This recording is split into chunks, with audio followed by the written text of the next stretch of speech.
Welcome to the Starfleet Leadership Academy, a Star Trek podcast told through the lens of leadership development. And now, here's your host, Jeff Akin. Welcome, everyone. Thank you for joining us. On this episode, we dive into the second episode of the fourth season of The Next Generation, Family. This was the follow-up episode to what is arguably one of the biggest season-ending starting cliffhangers in television history.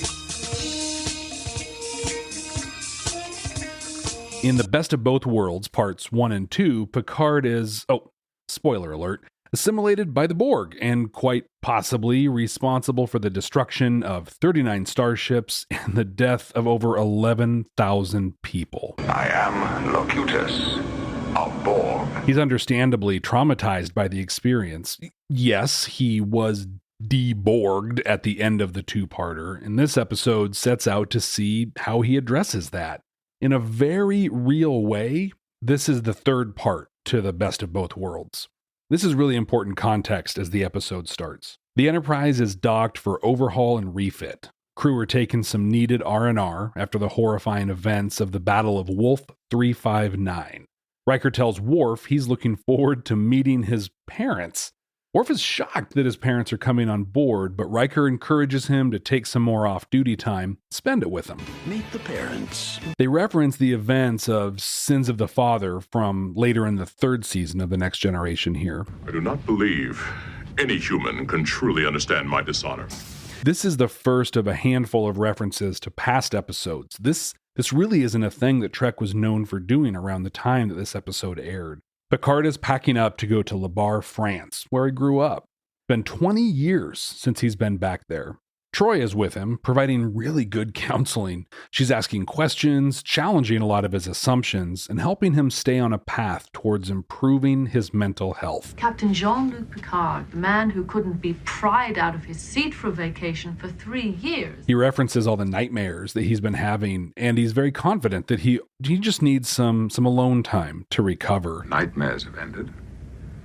All I need now is a little time to myself. In the scope of The Next Generation, this is one of the first times that we see Troy actively in her role as a counselor, and she's very, very much a help to Picard. The injuries are healing. Those you can see in the mirror. As the opening credits start, I'm already seeing what will be a theme in this episode, the importance of mental health. Now, I need to give this disclaimer. I've given it before, but I am not a mental health professional, not at all. I'm just going to share my thoughts and my opinions on what I see in this episode. But I want to acknowledge up front my ignorance here. If I'm wrong about something, it's not intentional, and I apologize. I also ask that if I am wrong, let me know. Please educate me. I'll go ahead and give away part of the ending right now. Mental health is important. I believe it is, in today's world, stigmatized, often mocked, and more often just misunderstood. But I look forward to a time where we, as a society, embrace mental health and well-being as part of our total health. You cannot achieve wellness without a healthy mind, body, and spirit, whatever it is that spirit means to you. Okay, credits have rolled, and we're meeting Worf and O'Brien in the transporter room. Worf is really anxious. He just wants this whole thing to be over. Worf and O'Brien show some camaraderie here that we'll see in future episodes and into Deep Space Nine. Finally, his parents arrive. We learn that Miles Edward O'Brien is a chief petty officer, and that Worf's dad was also a chief on the USS Intrepid. They get in some of the enlisted guy cliches here as Worf takes his parents out to see the ship. Don't call me sir. I used to work for a living. Picard arrives in 24th century France wearing 16th century clothes. He meets his nephew, Rene, on his way to the family vineyard. We learn that there's some friction between Picard and his brother, Robert. What does it mean anyway? Arrogant son of a... Let's talk about that later, shall we? Then we meet his sister-in-law, Marie. Actually, Picard is just now meeting her for the first time, too. He's been away for almost all of his brother's adult life. She asks how he is, and Picard, he really just minimizes what has happened to him. Oh, I'm fine. And then he heads out to the vineyard to find his brother. Very cold welcome from Robert. Apparently, 16th century clothing is the style out here. He sends Picard on his way and says he'll see him around 8 for dinner. Troy and Dr. Crusher on the Enterprise are talking about their shore leave plans. Crusher receives a package from storage with her husband, Jack's, belongings. She reminisces over a few items, but finds a holo program that Jack recorded for Wesley right after he was born. She's hesitant to share it with Wesley, but once again, Troy steps in with great guidance, lots of questions about his father, and Crusher agrees to share the recording with her son. In this example, we're talking about the death of a parent, and specifically a death the child doesn't remember because they were so young. But loss is an experience that we all have, and it is never easy. Beverly is worried about her son and wants what she thinks is best for him. Fortunately, she happens to be best friends with a mental health professional who's right there, ready to be a guiding voice for her. She encourages Beverly to let Wesley address his loss in his own way. This is such a good example of the importance of seeking mental health guidance from a professional. I would never try to diagnose or treat a serious physical illness or injury, so why do we insist on doing so for a mental or emotional distress? Really, I mean, in a weird way, I find that fascinating. In terms of this podcast, though, looking at it through the lens of leadership development, the lesson here is to know when to rely on or consult with someone else. There's a great quote. I believe it's attributed to Anonymous. They have a lot of great quotes attributed to them. If you're the smartest person in the room, you're in the wrong room. You should always be seeking to surround yourself with people that are smarter than you. This scene shows the benefit of that. Had Beverly not developed a circle of colleagues that were brilliant, she would likely have missed out on this invaluable advice from Troy. What advice are you missing out on? Check your room, your team, and be sure you're not the smartest one there. Worf is in engineering, along with Geordi and his parents. Your normal 90s uncomfortable parent stuff in here. But Geordi's loving it. The principal looked up and said, "Please, tell me he's an only child." We have taken enough of the commander's time. He's enjoying his parents while Worf's mom keeps them on schedule. They separate as Worf takes his mom to the Arboretum, but his dad asks to speak with Geordi in confidence about Worf. Back on Earth, we get more of the friction between Picard and his brother. There's a lot of old world versus new world stuff here. Robert believes modern conveniences compromise traditional values, while Picard believes the two are totally separate things. You can have modern conveniences, yet maintain strong values. I don't see that you have to lose anything just by adding a convenience. Rene talks about school and shares that he wants to go into space one day, just like his uncle Jean-Luc Picard, much to the chagrin of his dad, Robert. The next morning, Jean-Luc is in the vineyard with an old friend, Louis. Louis is working on the Atlantis project, which Picard is very interested in. He even shares a trick they used back in his second season episode, Pen Pals. Louis shares that the project is looking for a new director and that Picard should look into it. No, I'd never leave Starfleet. At least not until Starfleet leaves you, right? Well, that is way in the future. Super spoiler alert there. On 10 Forward, Worf's parents meet Guinan. She shares some great stories and insights about Worf. They talk about Worf's parents and their parenting style and how they really just allowed him to find his own path. Part that looks out the window towards home. He's not looking towards the Klingon Empire. He's looking towards you. In France, Jean-Luc is visiting with Marie. He's seriously thinking about the Atlantis project. He's actually considering it. Louis drops by and says that he's set up a discussion with the project leadership. Picard, he is not happy about that. Ultimately, he begrudgingly accepts. He's very wooden through all of this. He's visibly uncomfortable. Doesn't take an expert to look at him and know that he is holding a volcano at bay inside of himself. On the Enterprise, Beverly is giving the holo message to Wesley. He's got a lot of questions, but they're both very eager for him to watch it. Worf's parents drop into his quarters. This is a rare Star Trek moment where we see Worf without his sash. But they explain they read his letter about his discommendation and that they want to be there for him. They want him to know that they're proud of him no matter what. It's a really warm moment, and we get to see a piece of Worf here that we've never seen before.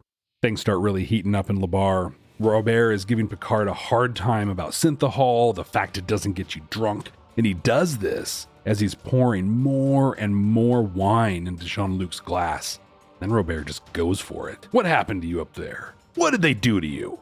Picard doesn't want to talk about it, but Robert just keeps pushing. I've always thought you needed a little humiliation. Picard gets up, he storms away, and Robert is hot on his heels. Tired of the Enterprise too? He is pushing every button he can. Picard is getting more and more angry, defensive, and Robert just keeps twisting and pushing at him. Before you know it, Picard throws a punch. Damn you! And they're rolling in the mud. They're going at it. It finally ends with them both laughing and throwing mud at each other. But then Jean-Luc just loses it. He starts crying. He lets it all spill out. They took everything I was. They used me to kill and to destroy, and I couldn't stop them. I should have been able to stop them. I tried. I tried so hard. But I wasn't strong enough. I wasn't good enough. This is what the entire episode is about. The family stuff has been fun. It's been interesting. But this breakthrough is everything. I said it earlier, but Picard as Locutus was basically responsible for the deaths of over 11,000 people. Could you even imagine? That doesn't happen without leaving its mark on you, a deep mark, a lot of deep marks. At the beginning of this episode, he talked about having nightmares. I can't even imagine imagining those nightmares. Despite trying to hold it in, trying to pretend everything was okay, the emotions came pouring out. But is he good now? Is he, quote, unquote, cured all of a sudden? No, not even almost. But now his healing can start. And that is such a critical step. This is going to be with you a long time, Jean-Luc. A long time. After the fight, Jean-Luc and Robert, they end up sharing a laugh in the living room. Jean-Luc tells Marie, who's very unhappy with the mess they've made, that he's canceled the appointment with the Atlantis project and is headed back to the Enterprise.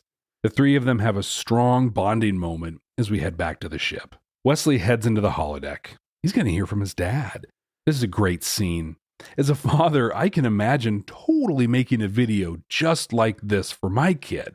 Wesley is deeply moved. But what's the deal with the uniform? Like, let's take the greatest Star Trek uniform of all time from the original series movies and just rip it apart. No belt, no turtleneck. The newer comm badge, oh my gosh, it just looks terrible. It looks like he's wearing, I don't know, like Star Trek the motion picture pajamas or something like that. Well, I guess that's kind of what they wore in the motion picture, right? So maybe more like the Wrath of Khan pajamas. I really wish I knew why they decided to drop the turtlenecks or the belt even. Oh well, I suppose life still needs its mysteries, right? Jean-Luc says farewell to his family. His nephew, Rene, says he'll be leaving for his own starship someday, which really is kind of prophetic, as the actor that plays him will be on the Enterprise in Season 6, episode Rascals, and he actually, well, spoiler alert once again, plays a young Picard. It's a pretty cool throwback that we have yet to experience. Picard heads off, and he's got a bottle of the 47. He beams up and runs into Worf and his parents. Picard's cordial and helps embarrass Worf maybe just a little bit. These are my parents, Helena and Sergei Roshenko. Delighted. Sir? Quite a ship you have here, Captain. You had the full tour, I trust. He looks up and down the corridor, smiles to himself, and heads to his quarters. Oh, good stuff here. Really, really good stuff. Total departure from a traditional Star Trek episode. In fact, it's said that Gene Roddenberry hated the early drafts of the script and was never really fond of the idea. "Where's the action?" he said. Well, this episode wasn't about action, but it was still really, really good. We saw more out of Troy and Crusher than we did through most of the first 3 seasons. I really liked seeing Troy functioning as a counselor and as a therapist. With what Picard had been through, I'm glad they included her interactions with him in this. Like, it just, to me, it just proves a very valuable point. It doesn't matter what your title is. It doesn't matter how high up the chain of command you are. We're all human. Well, at least most everyone listening to the podcast for now. Right? But ultimately, we all need help with our healthcare. The Worf stuff was fun, but it was also more than that. It was a good look and a deeper dive into him as a character. Some of the stories that his parents shared really made him a lot more real, I guess, a lot more accessible. There's some real lessons and takeaways from their interactions in regards to a multicultural family and how they integrate, honor, and celebrate the differing cultures in the household. Worf's mom learning how to make roqueg blood pie, for example, is not too dissimilar to me learning how to make mojille, which, like Worf's dad, I have still not quite learned how to eat. I learned to cook roqueg blood pie. However, we never quite learned how to eat it. But the Picard story, so good.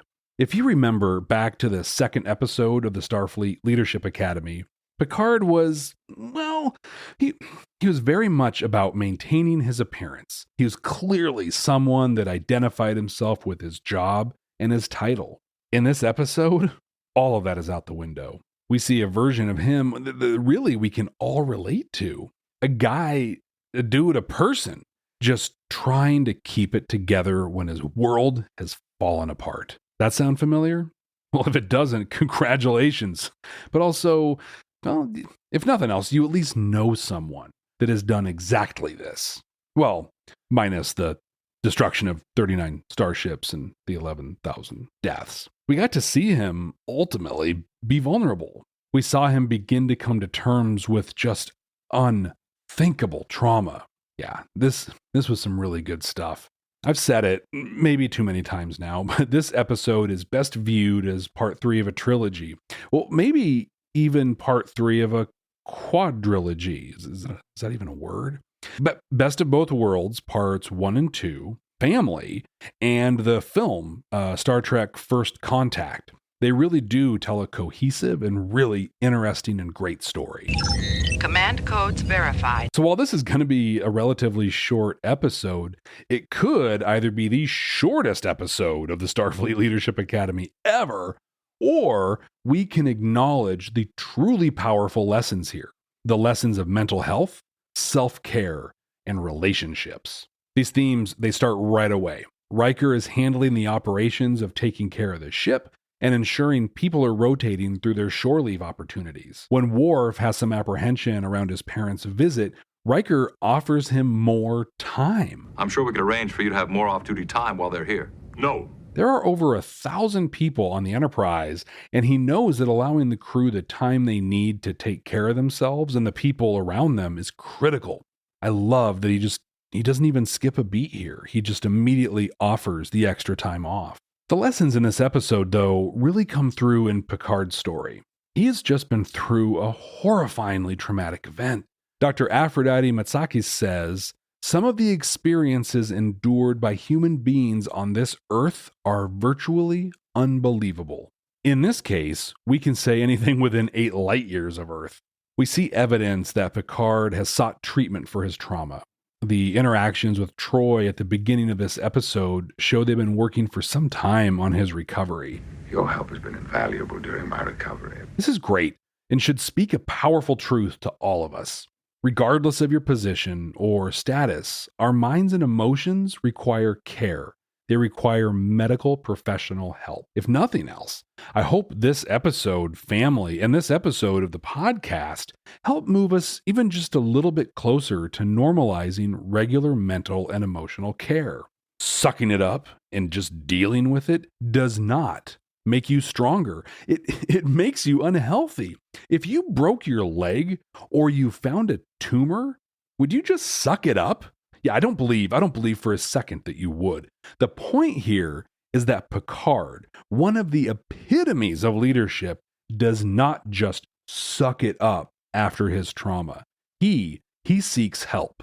We have all experienced trauma in our lives, hopefully not to the level that Picard has, but that doesn't lessen its impact on us.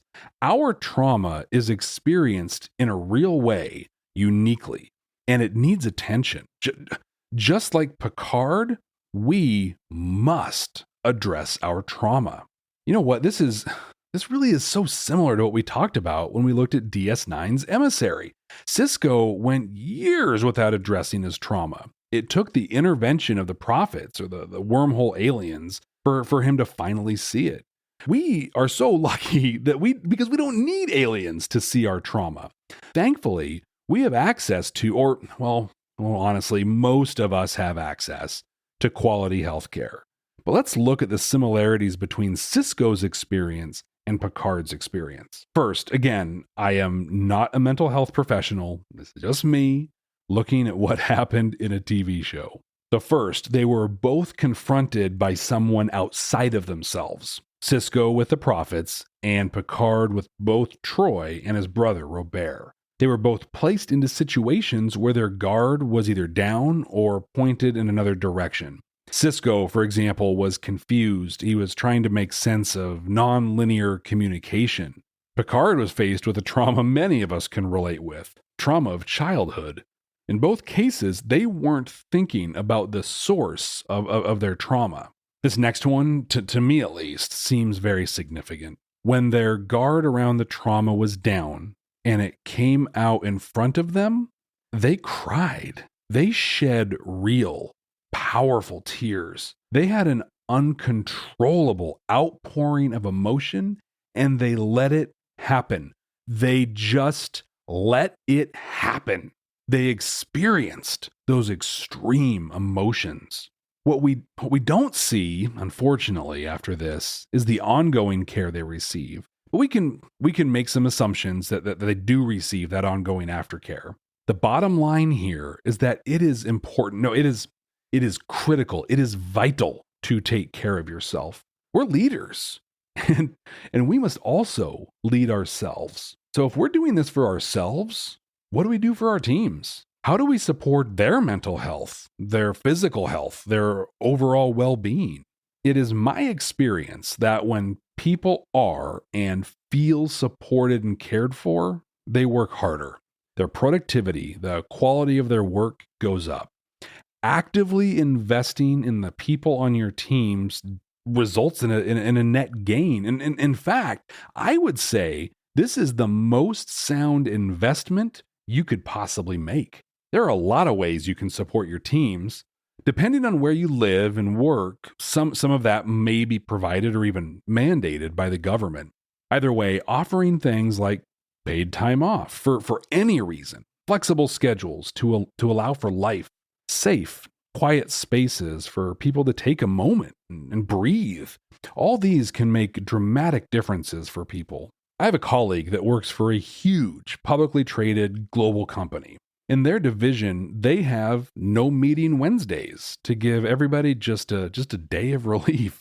Their leadership does quarterly reviews of their accrued paid time off to be sure people are actually taking time off and actual real time off, not the PTO where you're still responding to Teams messages and checking in on your emails. What we know is that healthy people perform better. Our role as leaders is to improve the performance of our teams. So a focus on total health is the only logical choice. And it is critical to acknowledge that mental health is a key part of our total health. So what did you think of this episode? Do you actively work to promote well-being and mental health with your teams? Let me know. I'm on all the social media at Jeff T. Akin. Jeff T as in tears, Akin. And if you've enjoyed the Starfleet Leadership Academy, please share it with a friend or someone you think could benefit from it. What are we going to watch next time? Working.